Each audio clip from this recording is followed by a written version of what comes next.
like the celebrity, for that person to survive, he must exist with all of the visual accompaniments with him.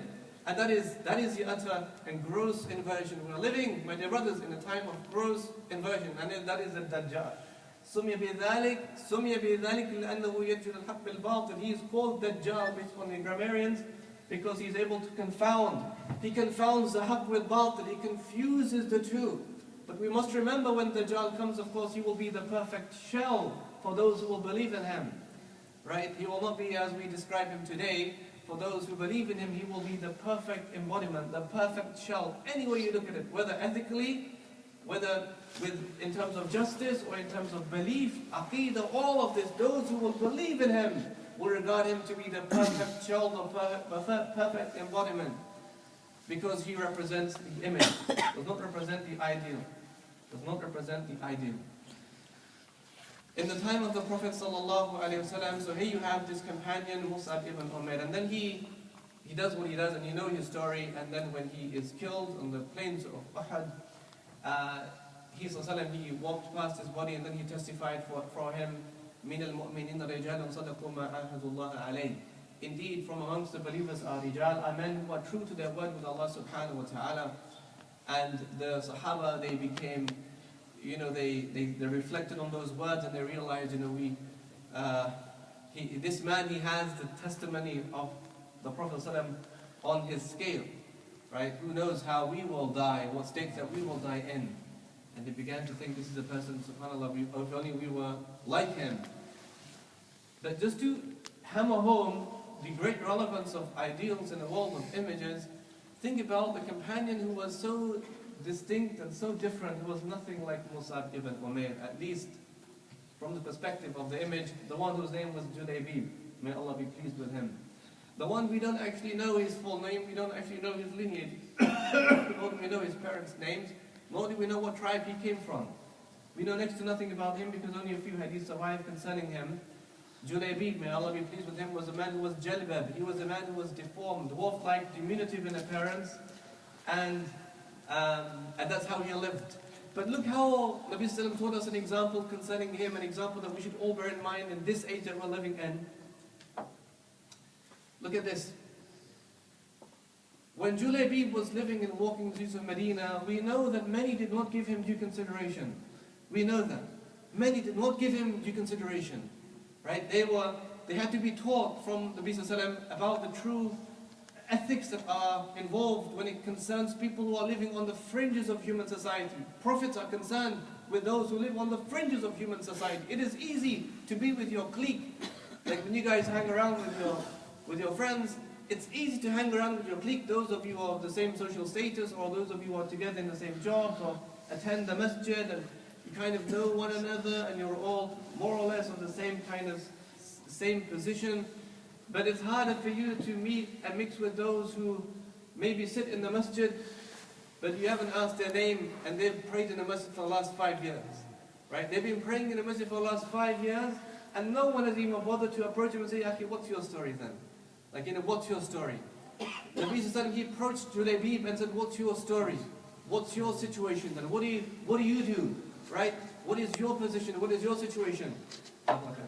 And until he, of course, had to tell him, and Julaybib was unmarried, he didn't have a companion, he didn't have a wife, and then he was married off, and the Nabi prayed for him and his wife, and then the whole story of Julaybib cut off until the hadith in Sahih Muslim, when Nabi he asked, هَلْ تَفْقِدُونَ مِنْ أَحَدٍ, are you missing anyone? After Ghazwa, after coming back, are you missing anyone? And they said, Na'am, fulan wa fulan wa fulan, this and that person. And he asked the second time, are you missing anyone? They said, yes, we are missing people. This, that, and that person. He asked the third time, are you missing anyone? They said, no, we don't miss anyone. He said, وَلَكِنِّي أَفْقِدُ جُلَيْبِيبَ فَاقْتِبُوهُ, but I am missing Julaybib, so go and find him. Who is the Prophet missing? Who is the Prophet concerned about? Who is he missing? He's missing the one that no one else seems to be missing. Think about that. And compare that to ourselves. He's missing the one that no one seems to be missing. It is easy to be with your clique, it is easy to be around with your buddies, and to be around with your ISOC and your Jama'at. Oh, that is easy, piece of cake. But why do you think we are the way we are? We speak about Somalia, subhanAllah, we have people in our masajid in our community, we don't even bother to ask, what is your story, Akhi? What is your story? What are you doing? What is up with you? Why don't I invite you around to my house for food? I always keep inviting everyone else who I know I've been knowing for the last 10, 15 years. But the one who's in the masjid, he prays, subhanAllah. He prays with the Muslimin, subhanAllah. But we haven't bothered asking him. Nabi Sallam, he went and asked Julaybi, what is your story? And then he said, go and find him. And they went to find him, and they found him amongst 7. He killed them, and then he was killed. And then the Prophet was told, and he was brought, and then he came, and then he looked at him, and he says, what? هَذَا مِنِّي وَأَنَا مِنْهُ هَذَا مِنِّي وَأَنَا مِنْهُ هَذَا مِنِّي وَأَنَا مِنْهُ. This man is from me, and I am from him. This man is from me, and I am from him. This man is from me, and I am from him. So if you compare this with Mus'ab ibn Umair, Nabi Sallallahu also testified for him, but he also testified to the one who was completely different to him, who was a completely stark contrast. The one who had all the friends, all the women wanted to marry him. This one, no one wants to marry him. No one wants to be his friend. But on his death, Nabi Sallallahu testified to him, and then it's a beautiful extra information we have in the Hadith Sahih Muslim when it says, فَوَضَوْا عَلَى سَاعِدَيْهِ وَلَيْسَ لَهُ سَرِيرٌ إِلَّا سَاعِدًا النَّبِي صلى الله عليه وسلم. And then he says that he was placed in the arms of Nabi sallallahu alaihi wasallam, and he said Julaybi had no pillow on that day except the arms of the Prophet sallallahu alaihi wasallam. You know, you see how he looked after him. Now what is this? Is this the image or is it ideal? This is the ideal, isn't it? This is the ideal. This is not the image. This is the ideal. And that is what Islam is all about. Islam is about the ideals, my dear brother. When Abdullah ibn Salam, the Jew from Medina, may Allah be pleased with him, who became a Muslim, the leader of the Jews in Medina, a man of great privilege, the Hadith Sahih Muslim, he says that when Hadith says that one Sahabi says, I have not heard that the Nabi Sallallahu said about anyone, any man, hayyin yamshi, for any hayyin yamshi, innahu fil jannah illa li Abdullah ibn Salam. I have not heard for that the Prophet said about any walking, living human being that this man is in Jannah except for Abdullah ibn Salam. Of course, we know that there are others who are promised Jannah in their own lifetime, like the people of Badr and the Ashur al-Mubashara. But just shows he was also one who was promised Jannah.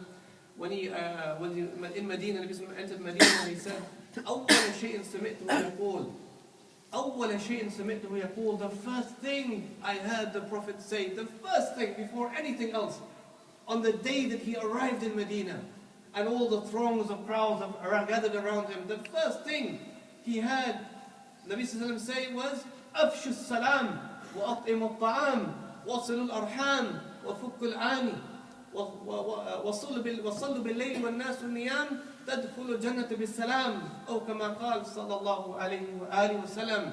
Spread salam and feed the people and join the ties of relationship or join your ties of relationships and free the prisoners and pray in the night when the people are asleep, and you will enter Jannah in peace. That is ideal. He's not bringing to Medina images. He's not bringing to Medina a fanfare. Right? It's all quite simple actually. To build the masjid, to make the marketplace, and to teach the people, now go and be good Muslims. Go and be good human beings to other people. Go and care for other people. Right? That is a very simple, sometimes we get so clogged up with the minute details of things, and then we sit back and think, you know what, I'm a mujahid because I'm fighting the battle in my community. The people of Bid'ah and Shirk, you know what, I'm fighting, subhanAllah, it's very good. Fight the battle of Shirk and Shirk, you have to, it's wajib upon you to do that. But don't sit back on that, right? What about doing the things?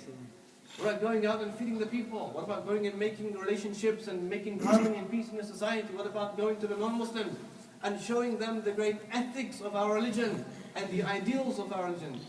This is what the Western society does not promote. This is what celebrity culture does not promote. And this is the time, my dear brother, we are living in.